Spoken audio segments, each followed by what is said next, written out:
बिस्मिल्लाहिर्रहमानिर्रहीम।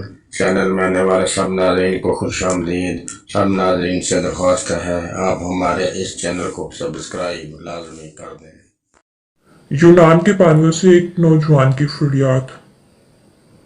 मैं एक बाप का इकलौता बेटा हूँ। मेरी 4 बहनें हैं। इटली पहुंचे हुए दोस्त जब काले और गोरे लोगों के साथ बैठकर यूरोप के मशहूर होटल्स में खाना खाने की तस्वीर भेजते तो मेरा मन करता कि मैं भी किसी तरह वहां पहुंचकर अय्याशी की जिंदगी गुजारूं और अपने गांव में भी मेरा नाम बने और लोग मेरे आगे पीछे हों। एक दिन मैंने अब्बा से कहा कि किसी तरह मुझे यूरोप भेजे, चाहे इसके लिए आपको कुछ भी करना पड़े। यहाँ मुझसे ना तो कोई काम होता है और ना ही मैं करना चाहता हूँ। मेरी बात सुनकर मेरे गरीब बाप के चेहरे पर अजीब रंग उतर आए कि मैंने अचानक एक गैर कानूनी रास्ते का इंतखाब किया और मौत को हथेली पर रखकर अपनों और अपने वतन से दूर जाने का फैसला कैसे कर लिया। मुझे मेरी माँ के लाड प्यार ने इतना बिगाड़ दिया था कि मैं अब्बा को किसी खाते में न लाता था।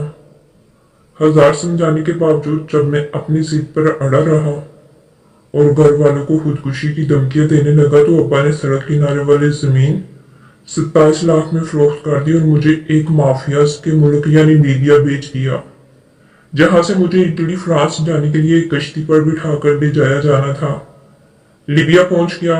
इंतहाई खुशी से घर कॉल करके बताया कि मैं लीबिया के एयरपोर्ट पर उतर गया हूँ। सबसे बात हुई और सबने मुझे बारी बारी दुआ दी, लेकिन मैंने महसूस किया कि कोई भी मेरे जाने से खुश नहीं था। खैर कुछ दिन रुकने के बाद ऐलान हुआ कि अपने अपने पैसे जमा करवाएं और यूरोप जाने की तैयारी पकड़ लें। मैंने अब्बा को फोन करके एजेंट को पैसे दिलवाए और अपना बैग पैक किया। अगली सुबह एजेंट्स के हाथों में छड़ियां थी और सबको मार मार कर जगा रहे थे और आवाजें दे रहे थे कि चलो चलो लेट हो रहे हैं, शिप निकल रही है। मैंने आखिरी बार अब्बा को फोन करके खुदा हाफिज कहा और मोबाइल को उस प्रदेश की एक कच्ची कोठरी में फेंक दिया। हम सब लोग दौड़ते हुए 150 की गुंजाइश रखने वाली कश्ती में यूरोप जाने के लालच में 720 लोग बैठ गए और यूं हमारा सफर शुरू हुआ। पानी की बड़ी बड़ी तूफानी लहरों को देखकर मुझे अपने खानदान का एक एक शख्स याद आ गया और मैं बेबसी के आलम में नीचे मुंह करके आंसू बहाने लगा। मैंने तिरछी निगाह से देखा तो मेरे साथ बैठे सब लड़कों का भी मेरे जैसा ही हाल था। शायद हम सबको पता चल चुका था कि हमने ज्यादा पैसे कमाने के लालच में अपनी जिंदगी को दो पर लगा दिया है। 3 दिन पानी में गुजरने के बाद एक दिन एकदम सुबह फजर के वक्त एक समुद्री तूफान ने हमारी कश्ती को घेरे में ले लिया और हम मुसलमान लड़के ऊंची आवाज में कलमा शरीफ का विर्द करने लगे। लेकिन अल्लाह पाक को कुछ और ही मंजूर था और तब तक बहुत देर हो चुकी थी। अचानक एक तरफ से एक लहर आई और उसने बेरहमी से हमारी कश्ती को उल्ट कर रख दिया। हमारी चीखें आसमान से टकराने लगी और हम बेबसी से एक दूसरे को पानी में बहता हुआ देखने लगे।